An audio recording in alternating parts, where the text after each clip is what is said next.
వరంగల్ జిల్లాలోని rice మిల్లులపై task force దాడులు నిర్వహించింది. కస్టమైజ్డ్ మిల్లింగ్ రైస్ గోల్మాల్పై అధికారులు ఆరా తీశారు. మిల్లింగ్ రైస్ ను అక్రమంగా అమ్ముకున్న 3 మిల్లులపై క్రిమినల్ కేసులు నమోదు చేశారు. 3 మిల్లులు కేటాయించిన ధాన్యాన్ని పక్కదారి పట్టించినట్లు గుర్తించారు.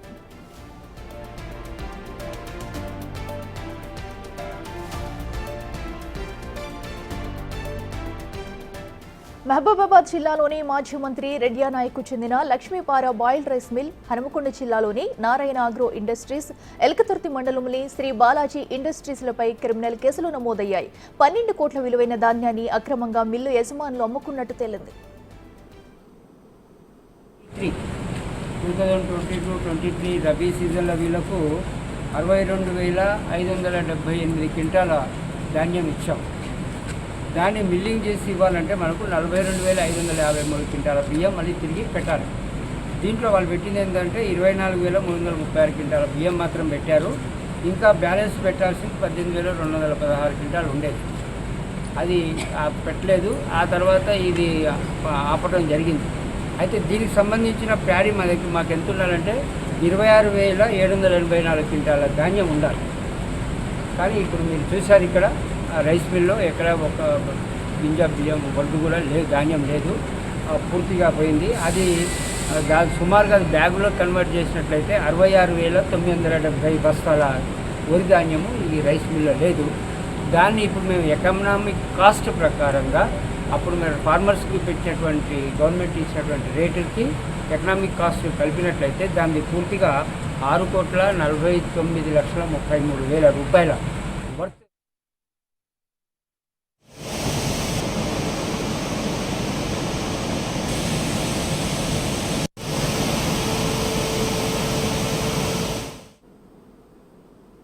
ఇదే అంశానికి సంబంధించి మరింత సమాచారం మా ప్రతినిధి వేణు అందిస్తారు. వేణు, చెప్పండి, మరి ఉమ్మడి వరంగల్ జిల్లాలో సుమారు 3 మిల్లులపై కూడా టాస్క్ ఫోర్స్ అధికారులు దాడులు చేసినట్టు తెలుస్తుంది. మిల్లింగ్ రైస్ ను కూడా అక్రమంగా అమ్ముకున్నట్టు కూడా తెలుస్తుంది. పూర్తి డీటెయిల్స్ ఏంటి?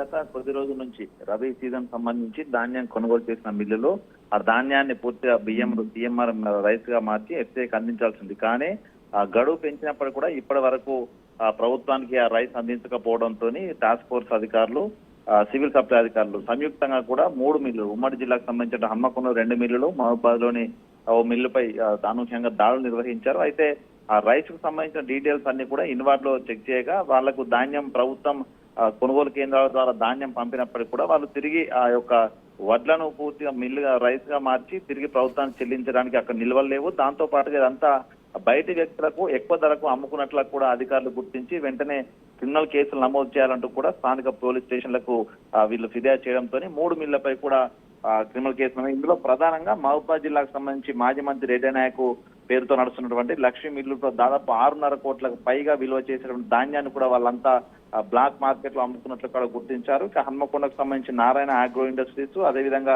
ఎల్కతుర్తిలోని బాలాజీ ఇండస్ట్రీస్, ఇది మొత్తంగా కలిపి 3 మిల్లులకు సంబంధించి 12 కోట్ల పైచిలకు ధాన్యం ప్రభుత్వానికి ఇవ్వకుండా వీళ్ళంతా దొడ్డిదారిన ఎక్కువ ధరలకు అమ్ముకున్నట్లుగా తెలుస్తుంది. దీనిపై క్రిమినల్ కేసు నమోదు చేసి ఎంత విలువైన ధాన్యాన్ని వీళ్ళు దొడ్డిదారిన అక్రమార్కులు చేరవేశారో దానికి సంబంధించిన అమౌంట్ అంతా కూడా రెవెన్యూ యాక్ట్ ప్రకారం రికవరీ చేసేందుకైతే ప్రస్తుతం నోటీసు కూడా ఇష్యూ చేసిన పరిస్థితి కనిపిస్తా ఉంది. మొత్తంగా గత 10 ఏళ్ల నుంచి కూడా దాదాపు 100ల సంఖ్యలో మిల్లులన్నీ కూడా ఇట్లా నాయకుల అండతో నడిచినటువంటి మిల్లులందరూ మిల్లింగ్ రైస్ ను పూర్తిగా ప్రభుత్వానికి ఇవ్వకుండా పక్కదారి పట్టించినటువంటి పరిస్థితి ఉంది. కానీ ఈసారి పూర్తిగా మిల్లులపై పూర్తి స్థాయి విజిలెన్స్ ఏర్పాటు చేసినటువంటి ప్రభుత్వం ఇలాంటి ఘటనలు చేస్తున్నటువంటి రైస్ మిల్లందరిపై కూడా కఠిన చర్యలు తీసుకుని ఆదేశిస్తున్నాం. ప్రస్తుతం ఈ టాస్క్ ఫోర్స్ రైట్స్ కూడా ఇంకా కొనసాగుతూనే ఉన్నాయి. అట్లా రైట్ వేణు, థ్యాంక్ యూ.